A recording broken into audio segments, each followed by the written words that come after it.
Welcome to the ChargePoint podcast, brought to you by FLEXECHARGE, your gateway to the future of EV charging. In each episode, we dive deep into the world of EV infrastructure, offering insights and perspectives from industry leaders, innovators, and the people at the forefront of deploying charging solutions and networks. Join us to explore the exciting developments that are accelerating our world towards sustainable mobility.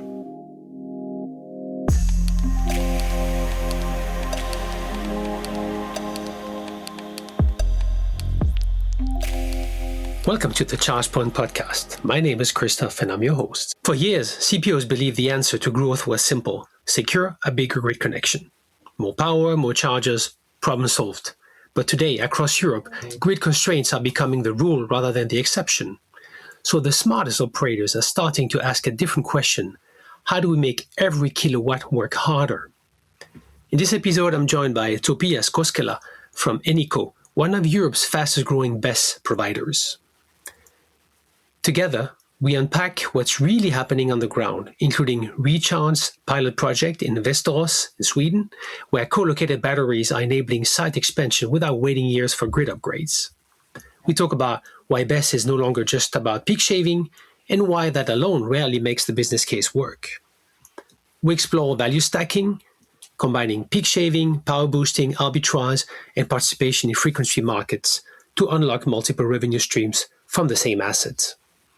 We also dive into the operational realities, integration challenges, cybersecurity, DSO requirements, battery sizing, availability levels, and what CPOs should think about before deploying their first system.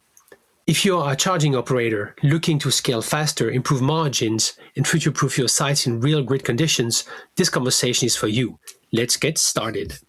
Today I'm joined by Topias Koskela from Enico, one of the leading European battery energy storage systems providers. Welcome, Topias. It's good to have you on the podcast. Thank you really much.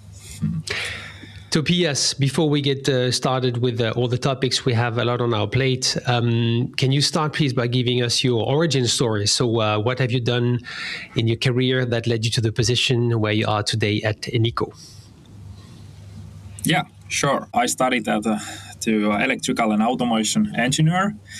And then straight from the school, I did go to Finnish today listed company, which is providing installation and maintenance services for various different energy sector segments. But where I worked was called like a power division, and we did build a substation, high voltage power lines, wind farms, and also offer the OM, so operation and maintenance services over there. And when I started 2017, we also started to build first DC fast charging sites over here to Finland. It was the first customer was actually Fortum Charge and Drive, today call it Recharge.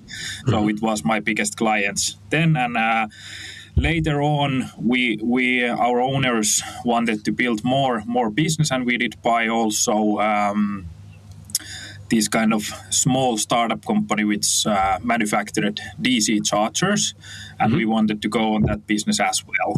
Not just want to be the installation and maintenance partner, that as well to manufacture those to the European markets. And then I did lead that business line last years on my career over there. But most likely I work at different kind of business unit management roles, and every time there was sales and development of the business on the core with 100 of people on the same.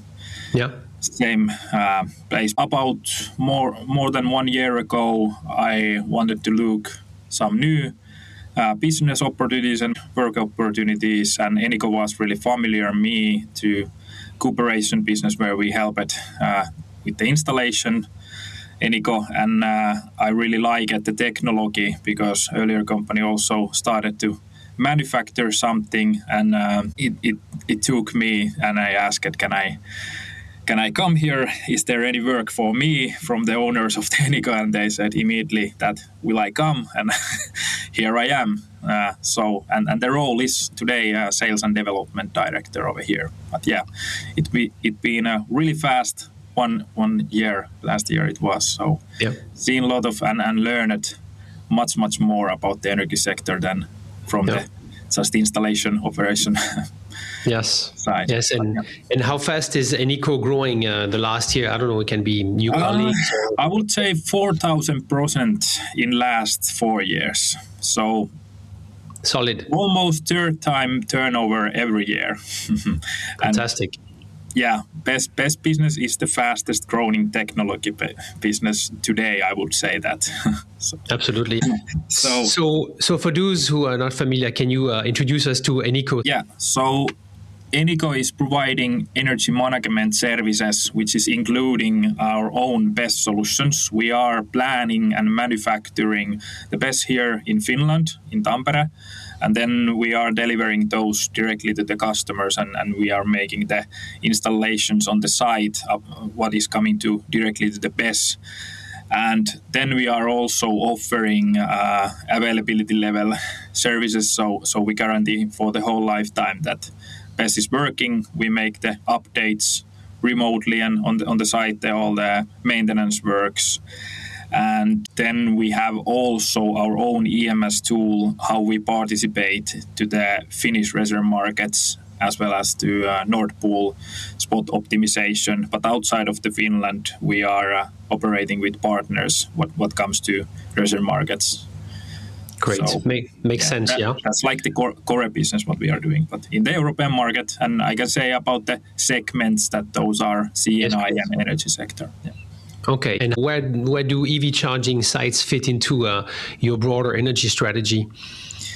They fit really well, and actually I would say that they are going like under this CNI segment, because the size are like from the couple of 100 kilowatts to few megawatts. Maybe in the future they can be bigger also, but like for the truck charging and these kind of public couple megawatt charging sites, when there is coming more and more curious about this, I would say that EV is own case and own segment. Absolutely, yeah, makes sense. And if you're thinking that BESS is growing fast and competition, of course, is rising, people see the opportunity. So how would you, in short, explain how Enico differentiates from competition? Yeah, we are fully integrated everything inside of the BESS. So basically the whole structure and modularity is like that. You need only like a foundation or basement for that, and then the connection cable. Like if you want to go to the medium voltage, we have already integrated the tri-type transformers, switch gears, all the converters. You just deliver the BESS on the site and like drop it on the next to transformer or the charging site. So you don't need separate transformers, separately converters and everything like that. And of course, how we are comparing to in the whole market, that we are most likely using European companies who are delivering the components to the BESS. So our customer segment is on that side, who wants to have as much hike as can be European level from the component side. Yeah. Which is definitely, there's a segment that is definitely a growing discussion about the sourcing, where your solutions come from. Yeah, absolutely. Yeah, very clear. And also, I would say that we are using these kind of industry standard PLCs over there, how to control it. So everything is really easy to integrate to different kind of platforms, like in EV sites, that we are this kind of like a Modbus Profinet. So it doesn't matter what the platform or backend customer uses, it's really easy to connect our BESS over there, and we are always helping the customers to do it, like with FLEXECHARGE. Yeah, it definitely sounds like an advantage. Hearing the discussions here at the office with the different BESS providers. So from your perspective, so why are CPOs suddenly much more interested in BESS than say 2-3 years ago? I would say that of course these reserve markets opened. There has come new marketplaces and new profit models from there, but also the pricing of the batteries. Years ago, many CPOs made the studies about that. Is it smart to add BESS system next ground, and those was really expensive, and the payback times wasn't so smart. So I would say that's the most likely thing, that they are really smart to have. It's like easier to invest for those. Yeah, absolutely. And would you say that the grid constraints that is growing is also a motivational factor for CPOs to reach out to BESS providers? Yeah, that's also the other thing, that when we started this whole DC charging, EV charging, the powers was really low. Today's when we talk about 150 kilowatt 5 years ago, it was like the biggest in the Finland, and now we can say here is everybody has 1.5 megawatt charging site. So you don't get the grid connection really fast like earlier. And I would say that in Finland it's still really easy to get it, but in the Middle Europe and as well like in Sweden, there is a lot longer times to get big enough grid. So BESS is the key solution for there to get the power when it's needed, because you don't need it 24/7. There is some kind of peaks when cars are over there, and you can support the exactly. BESS. Yeah. That's so are you seeing this mainly in the Nordics, or is it really across Europe now? I mean, how far is the interest today for Enico's product? Yeah, I would see that in whole Europe, this is the problem to get but I would say that in the Middle Europe, it's harder to get it, like in the Northern Europe.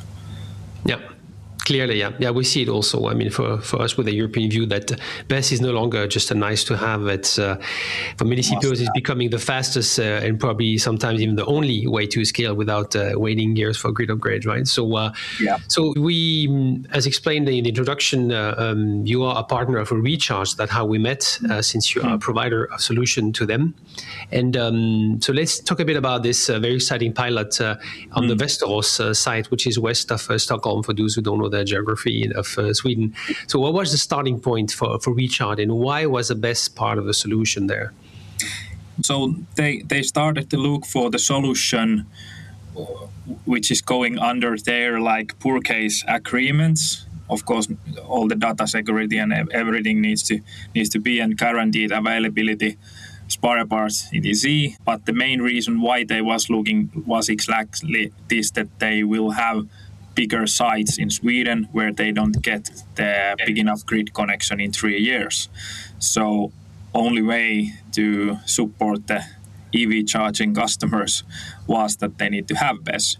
So let's take example, you have 1 megawatt connection but 2 megawatt charging site. So when the cars are asking more than 1 megawatt, BESS is helping over there, that cases. And also CPOs are interested about these reserve markets and spot optimization, that you are buying energy with the cheap price and selling it from the BESS when the prices are high. So you can save money and also make it at the same time. Exactly, right? So if you had only made a grid upgrade, then you wouldn't have the upside of the trading. It would have been just having the extra power, probably also a hefty extra price also for the connection upgrade.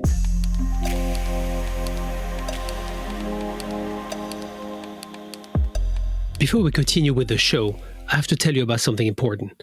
Co-located batteries are suddenly everywhere in the CPO conversation, but most operators still struggle with the first big hurdle, how to actually connect and control them. This is exactly what we recently unpacked in our masterclass. How to solve the connect challenge, how to unlock real value stacking with peak shaving arbitrage, flexibility revenues, DNO curtailment, with concrete example from Recharge, Q8 and other CPOs already doing it.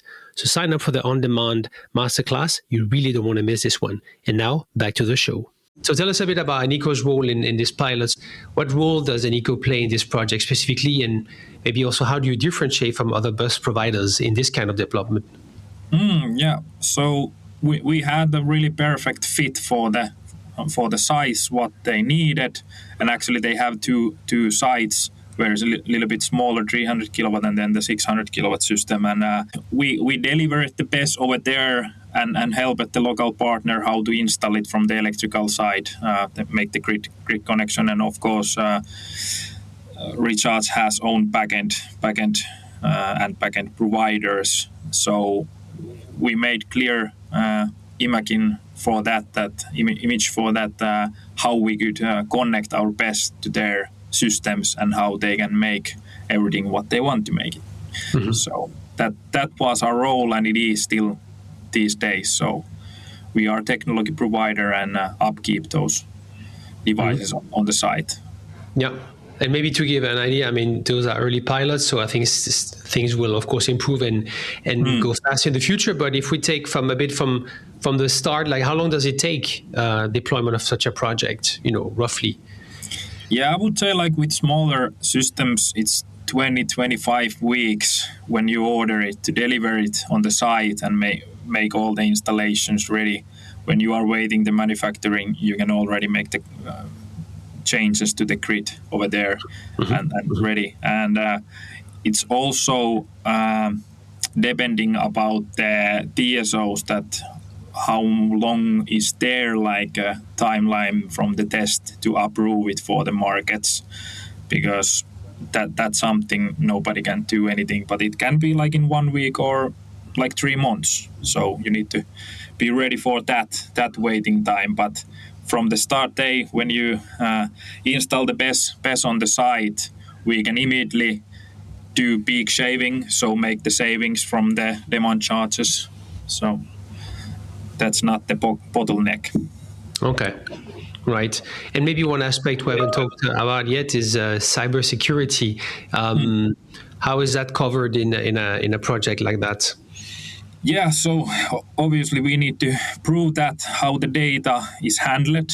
So all the automation is behind Enico and our partners in Europe, and we need to guarantee and show how it is handled and how all connections and interactions going to their system and our systems. So from that perspective, it was really important for the customer. Yeah. Clear. So you mentioned peak shaving. So let me continue a bit on that one. So many CPOs, still think of BESS mainly as peak shaving, primarily. Right. So from your experience, why is that not enough to justify the investment, or at least that you're missing something if you only focus on peak shaving? Yeah, it's really much depending about the size and the pricing of distribution network owner. So some sites may have, and the grid connection points may have this kind of, it's all over the days, and it doesn't matter what month is, there is always demand charges. So then I would say that's the priority number one. Peak shave it every time and make it lower cost.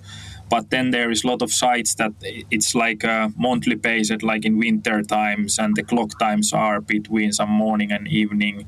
So then you can have like 60 to 70% time of the year that you don't need peak shaving, I mean. So what else you want to do with the BESS? It's just staying over there like stupid machine. So why not to do money from the reserve markets at the same time? So definitely you should have all these multi-tool actions on your BESS system. Yeah, absolutely. Value stacking. Yeah, so you can make some money while the station is empty even, right? So, of course, it's a missed opportunity. You don't want to have, as you said, a dead machine or piece of metal in the corner only to cover the peak shaving. So this is exactly where this value stacking becomes critical, right? And just like us at FLEXECHARGE, that's why we designed BESS control. So the same battery can sequentially deliver peak shaving or power boosting or arbitrage, and when available, as you mentioned yourself, flexibility or ancillary services, right? And and I guess you also heard that in discussion with Recharge, without compromising the charging experience, which is of course a big topic. It's supposed to improve it and boost and not customer satisfaction, that they don't even know that someone is helping the grid. They don't even notice the whole system, but it's their like invisible system. Yes, exactly. But it can be also good looking machine over there and branded to the site, that we are also focusing on that it fits to the customer site and brand. So yeah, I like that thinking. Absolutely. You could say it's the silent or invisible hero to help, but in the end, why not make it look good and brand it for sure? It's I think it's about embracing that design for technology infrastructure. It doesn't have to be ugly. Absolutely, And also there is this kind of things that we have seen, like with electric cars, that the first users are really curious about the powers, how much they get, how much energy is delivered. If you are thinking about the gas pumps, I have never heard someone says that it matters what is the color of the gas station or the pump, what is using, it's always the same. But in the charging sites, they are all over the network. Everybody is talking about the powers and what kind of information you get from the chargers or the app. So same thing with our BESS. We can provide the every same information to the CPOs, user interfaces, that if they want to see that how much is paid or how much is taken from the grid, how much BESS is helping it, or what is the situation with BESS battery? Is it like a state of charge, whatever? And yeah, absolutely. It makes sense. I mean, to educate, early adopters are always more curious. That's a great point, to transfer the information to the CPO, they can use it. And I would say, I don't know if you thought about that, or maybe you're doing it, but when I see also your background, your BESS, that there is some space to educate. So if while I'm charging, I can go over and read like, okay, this is a silent hero that is boosting your connection, right? So again, as a user, as an EV driver, I would tend to look for stations where there is a battery, because I would think that is boosting the performance, right? Somehow. Yeah. So it should be could become even a way to differentiate the stations and to make it even more attractive. Some of them, right? That's some of the thoughts for the guys that recharge and other CPOs. Right. Let's talk a bit about operational reality and some of the CPO concerns. So when CPOs consider BESS, they often worry about complexity, operational risk, or impact on drivers. So what has your experience been so far? Our experience is that everything has worked really good in the northern conditions, but of course, when you have a pilot sites or new technology over there, when you want to guarantee the highest availability over 99% every year, we need to do some changes to the parameters or even fly or drive to the sites, and you can see first time like problems. It's depending about the weather conditions and the powers what need is that you get every parameter from the chillers to work really good, but haven't seen any kind of major issues over there yet. So everything has worked really good and customer has been really happy. Absolutely. Yeah.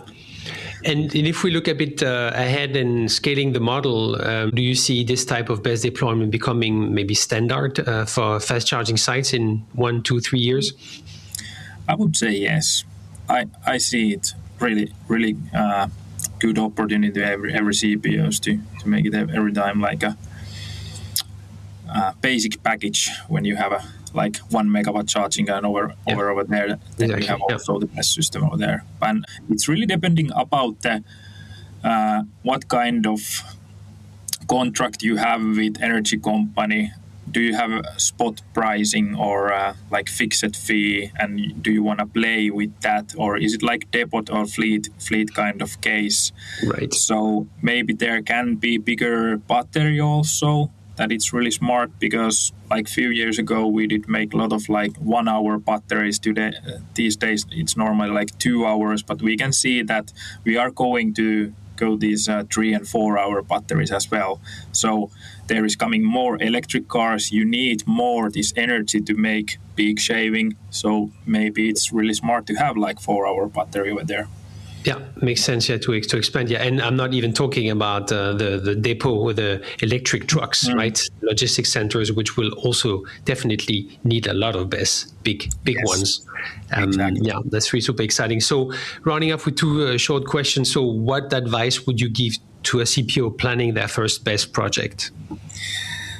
Always make clear that what kind of demand charges there will be on that side, how much you estimate is the users over there, and the charging sessions are, and what will be the peak powers, how many times, and think about the BESS. Would it be a really good fit over there? And asking from the BESS suppliers and then these kind of operators who has aggregation possibility to calculate their investment, how much money they could make for the whole lifetime, and make the cycle calculations also to the battery, what is the lifetime. So absolutely. Yeah. I agree with those.